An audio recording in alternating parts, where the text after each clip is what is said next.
Agaseke k'amakuru mu karere ngapfunduriye muri Kongo Kinshasa. Abaturage ba Kongo ntibemeranya kugusabira Perezida Tshisekedi kuyobora muri manda ya gatatu hashingiye kuba ikipe yabo y'igihugu y'umupira w'amaguru yarabonye itike yo guhatanira igikombe cy'isi. Itariki ya 31 Werurwe nibwo ikipe ya Kongo yakatishije itike yo guhatanira iki gikombe muri Kamena y'umwaka nyuma yo gutsinda iya Jamaica igitego kimwe ku busa. Hari yashize imyaka 52 abanyekongo bategereje kugera kuri uyu muhigo. Itariki 5 Mata habaye ibirori byo kwakira abakinnyi b'ikipe ya Kongo Kinshasa no kubashimira ko barahesheje iki gihugu ishema. Perezida Tshisekedi wari wambaye ishati y'ibara ry'ingwe rihura n'izina ry'iyi kipe Leopard yabahaye imodoka 60 n'inzu. Nubwo nta kindi kintu cyari cyitezwe keretse kwishimira intsinzi no gushimira abakinnyi bayobowe na Cedric Bakambu, ibirori byumvikanyemo indirimbo yamwashyigikiwe n'ubutegetsi basaba ko Tshisekedi akomeza kuyobora Kongo muri manda ya gatatu. Tshisekedi mu guseka yaravuze ati murakoze cyane, murakoze kungirira icyizere, hano twaje kwishimira Leopard. Muri uwo mwanya humvikanye abandi baririmba indirimbo isaba Tshisekedi kurangiza manda ya kabiri mu kuza kwa 2028 akaba senateri ubuzima bwe bwose nk'uko biteganyirijwe. Umukuru w'igihugu watanze ububasha mu mahoro. Umunyamuryango w'umuryango ruca uharanira impinduka muri Kongo Kinshasa Fred Bauma yagaragaje ko ubutumwa busaba Tshisekedi gukomeza kuyobora Kongo Kinshasa bwateguwe na leta. Yamagana ibirori byahindutse ubukangurambaga bwa politike. Bauma ati ibi ni ishyano kandi ntibikwiriye.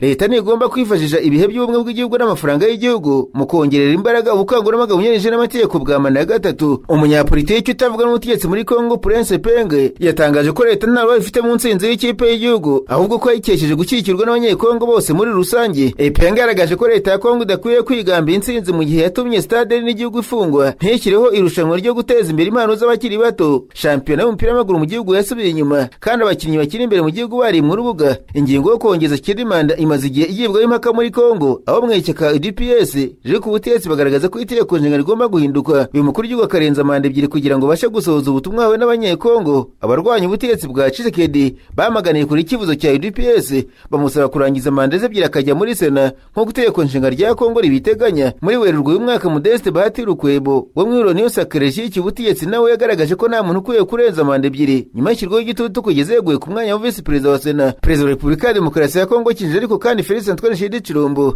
yatangaje ko mu gihe cyavanga hazisubiza ibice by'umurasirazuba bwa Kongo ingabo ze zirukanwe muri nyeshyamba zo mutwe wa M23. Yatanze iyo sezerano ku cyumweru ubwo yarayoboye ibirori byo kwakira ikipe y'igihugu cye yerutse kubona itike yo kuzakina igikombe cy'isi kizabera muri Amerika, Canada ndetse na Mexique. Ni ibirori Tshisekedi yaheremo abakinnyi ba Leopard imodoka nshya ziganjemo z'ubwoko bwa Land Cruiser, inzu ndetse n'andi mashimwe nyuma yo gufasha Kongo gusubira mu gikombe cy'isi yerukaga mu myaka 52 ishize. Tshisekedi mu ijambo yavuze yashimiye ikipe y'igihugu cye, umutoza wayo Sebastien Desabre na kapiteni Chancel Mbemba kubw'ishema bahesheje Kongo. Yavuze ko mu mukino wa mbere w'igikombe cy'isi Kongo izahuramo na Portugal nta mpamvu yo kugira ubwoba kuko abakinnyi ba Portugal ari abakinnyi nkamwe ndetse mwirwa mucakirana mu bigo by'Iburayi n'ahandi. Ikindi mufite ubushobozi bwo gutsinda uwo wese muhanganye. Perezida wa Kongo asabye abakinnyi ba Leopard kuzahesha ishema Kongo biciye mu kwitwara neza mu gikombe cy'isi. Ati ntabwo tubasabye kuzazana igikombe cy'isi ariko se mana yanjye mubikoze mbe ukuntu byaba ari byiza, ibyo byaba birenze kuduha impano. Uyu mugabo yabwiye abakinnyi ko ibyishimo batanze byanageze ku batuye ibice by'umurasirazuba bwa Kongo bimaze igihe bigenzurwa na M23. Atanga isezerano ry'uko agomba kubyisubiza vuba. Ati rwose mwarakoze kubyo mwakoze kugeza amagingo aya, by'umwihariko ku bavandimwe bacu muri Burasirazuba bw'igihugu mwongeye kurema icyizere ku bw'itike mwabonye amashusho. Birashoboka ko hari ibyishimo muri kiriya gice uyu munsi kiri mu maboko y'umwanzi, ariko tuzakisubiza vuba cyane tubikesha uwo mwete, iryo shyaka n'izo mbaraga. Ibice Perezida wa Kongo ateganya kwigarura birimo imijyi ya Bukavu, Goma, Masisi, Sake na Bunagana imaze imyaka iri hagati y'ine n'umwe yarafashwe n'inyeshyamba za M23.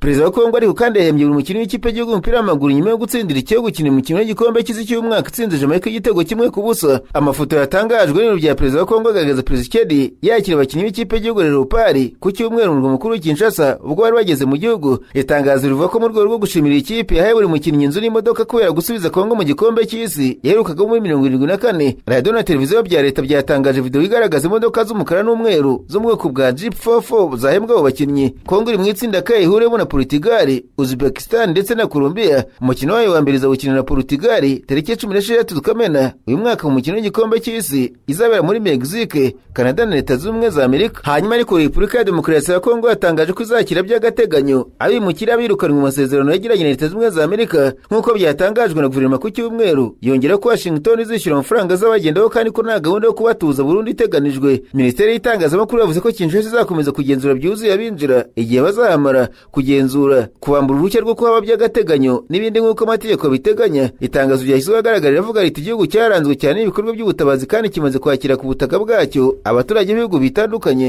Repubulika ya Demokarasi ya Kongo ikomeje kugendera ku ndangagaciro zo kwakira neza abantu n'inshingano zisangiwe n'ibindi bihugu. Minisiteri yavuze ko ari ahantu hateganyijwe mu murwa mukuru Kinshasa hazakirirwa bimukira mu gihe dosiye zabo zikurikiranwa kandi bacungirwa umutekano. Repubulika ya Demokarasi ya Kongo yongeye ku bindi bihugu byemeye kwakira by'agateganyo bimukira birukanwe muri Amerika birimo u Rwanda na Uganda yerutse kwakira icyiciro cya mbere cyabo.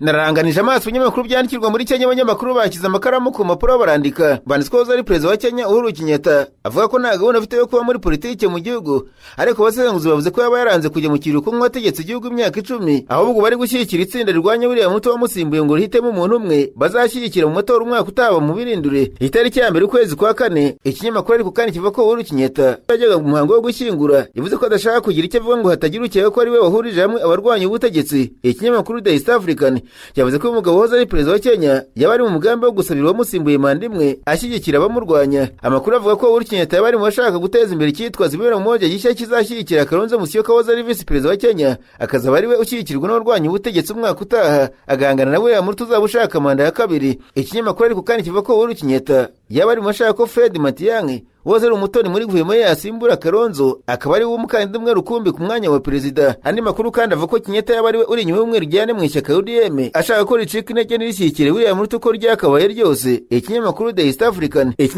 East African cyavuze ko perezida William Ruto nawe yatangiye gushinja Uhuru yasimbuye ko yatangiye gahunda yo kumwangisha abaturage ngo atazabona manda ya kabiri. Aba bagabo bahoze ari abanywanyi umwaka wa perezida undi akamwungiriza imyaka 10 bashwanye 2018 ubwo Kenyatta yashyigikira ko yazasimburwa na nyakwigendera Raila Odinga mu ishyaka ODM. Agaseke k'amakuru mu karere ngafunikire muri Uganda. Abanyamakuru bakozeje ba muri no barandika banatse ko umunya-Uganda Christopher Okero Onyume werutse kujya mu ishuri ry'incuke mu gace kaga mu mujyi wa Kampala kica abana bane b'impinja abateraguye ibyuma abandi bagakomereka. Byamenyekanye ko ngo asanganwe uburwayi bwo mu mutwe, abapfumu bamusabye ko atanga ibitamba akabona gukira. Ni inkuru yaciye igihugu umugongo mu mpera z'icyumweru gishize ukurikije uko abana bari hagati y'umwaka 1 n'3 bishwe. Ikinyamakuru The Observer cyavuze ko umuryango w'uyu mugabo wavuze ko asanganwe uburwayi bwo mu mutwe ndetse ko bari baramwohereje muri Amerika kuvurwa bagatungurwa no kumubona muri Uganda. Uyu mugabo kuri ufungiye kuri sitasiyo ya polisi akabaragara mu mujyi wa Kampala kuwa kane mu cyumweru gishize nibwo yigize umubyeyi ushaka kuzana umwana muri iri shuri ry'incuke ndetse ngo ari yanishyuye, ariko igihe yari amaze kwishyura nibwo yiraye mu bana arabica. Nyuma y'iyi nkuru y'incamugongo wa polisi n'abasirikare batabaye uyu mugabo wari ugiye kwicwa n'abaturage bari bariye Karungu kubera ubwicanyi mu bibondo. Iki kinyamakuru kivuga ko se w'uyu mugabo yavuze ko yamenye uyu muhungu we ko ari muri Uganda ubwo abonaga amafoto ku mbuga nkoranyambaga bavuga ko ari we mwicanyi ruharwa wishe abana muri iryo shuri ry'incuke rya Gaba ajya kubwira ubugenzacyaha ko uyu muhungu we asanganwe ibibazo byo mu mutwe. Ikinyamakuru The Observer cyavuze ko bamwe mu batwara tagisi mu mujyi wa Kampala bamenye ibyo yakoze batanze ubuhamya ko yababwiye ko yarutse kujya mu bapfumu bakamubwira ko uburwayi afite bwazakizwa gusa no gutanga ibitambo by'impinja ku bakurambere akabona gukira nawe ajya kubishaka muri iryo shuri. Uyu mugabo muri 2017 ngo yishe umuvandimwe we, ababyeyi babona ko bikomeye bamujyana kwivuza muri Amerika ariko icyo gihe ntibigeze babitangaza. Kuwa gatanu ushize umunyamabanga wa leta muri minisiteri y'uburezi yasuye iri shuri ategeka ko rifungwa n'andi arishamikiye mu mashuri abanza yose agafungwa. Nubwo amakuru ava ko uyu mugabo yabarisha abo bana kubera uburwayi bwo mu mutwe, iperereza riracyakomeje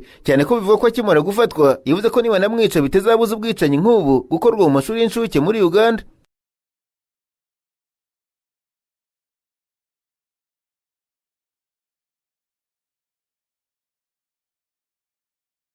Ubwo ariko kandi Denis Ziwa wiga mu mwaka wa 2 mu ishuri ry'amategeko muri kaminuza ya Kampala International University arembeye mu bitaro kubera inkoni yakubiswe ubwo ari mu mukino yagaragayemo yigize Yesu. Denis Ziwa yakubiswe ku itariki 3 Mata kuwa 5 mutagatifu ubwo we n'abagenzi bari mu mukino ushushanya inzira y'umusaraba Yesu yakoze mbere yo kubambwa. Nk'uko biri bigaragaza mu nzira zose Yesu yanyuzemo mbere yuko abambwa yagendaga kubitwa n'abasirikare b'Abaromani. Ibi nibyo Denis Ziwa yagerageje kwigana mu nzira y'umusaraba yateguye na Word of Africa Church, ariko birangira abagenzi batangiye kumukubita nk'iza kabwana birengagije ko ibyo barimo ari imikino. Nyuma yo kubona ko yakomeretse Denis Ziwa yahise yitabwaho n'abakozi bakuru wa Rouge bari hafi aho ngaho, ariko birangira bamwohereje ku bitaro bya Ramon Health Center muri Ruzira. ibiro ntaramakuru bya Iran Fars byatangaje ko amato 15 yanyuze mu bunigo bwa Hormuz abyemerewe na Iran mu gihe cy'amasaha 24 ashize. Cyavuze kandi ko urujya n'uruza rw'amato rukiri hasi ku kigero cy'10% ugereranije n'uko byari bimeze mbere y'uko intambara itangira. Bamwe mu bategetsi ba Iran barimo minisitiri w'ububanyi n'amahanga w'icyo gihugu Abbas Araghchi bakomeje kuvuga ko umuyoboro w'ingenzi mu bwikorezi bw'ibicuruzwa bica mu mazi udafunze ahubwo ko ufunzwe gusa ku bihugu by'abanzi. Urugero, Iran yatangaje ko Iraq iterebwa n'amabwiriza yari yose yashyizweho nk'uko byatangajwe n'umuvugizi w'icyicaro gikuru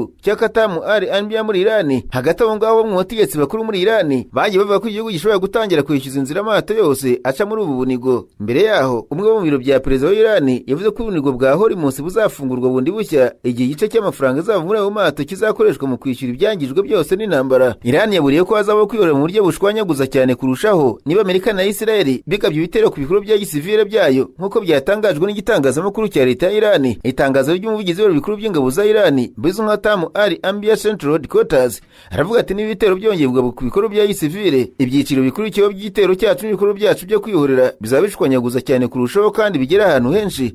Iryo tangazo ryatangajwe n'itangazamakuru IRIB cya leta ya Iran. Byibaye nyuma y'uko perezida wa Amerika Donald Trump akangije kuba ibitero ku ngomero z'amashanyarazi za Iran no ku mateme y'icyo gihugu niba Iran itubarije igihe ntarengwa cyo kuwa kabiri cyo kuba yamaze kongera gufungura ubunigo bwa Hormuz. Urwego rwa Amerika rucunga umutekano wa perezida n'abandi bategetsi bo hejuru n'abahoze ari abaperezida bo hejuru rwitwa US Secret Service rurimo gukora iperereza ku rusaku rw'amasasu rwumvikanye mu masaha ya kare yo ku cyumweru hafi y'ibiro bya perezida wa Amerika bizwi nka White House. Abashinzwe umutekano w'urwo rwego bageze ahumvikanye amasasu mu gace gakikije pariki ya Lafayette i Washington DC nyuma gato ya saa sita z'ijoro, ndetse bakora ibikorwa byo gusaka muri iyo pariki iri mu majyaruguru y'urugo rwa perezida hamwe no mu gace kahakikije nk'uko urwo rwego rwabivuze. Urwo rwego rwatangaje ko nta muntu ukekwa wabonywe ndetse ko nta bantu batangajwe ko bakomeretse. Urwo rwego n'abafatanyabikorwa barwo barimo gushaka imodoka ishobora kuba ikekwa hamwe n'umuntu bashaka kumenya ibye. Perezida wa Amerika Donald Trump ari Washington DC mu mpera z'icyumweru gishize. Urwo rwego rwavuze ko ibikorwa byarwo bikiri ibisanzwe ariko hashyizweho uburyo bw'umutekano ukajije. Anthony Gregory, umuvugizi wa Secret Service, yatangaje kuri urubuga rwa X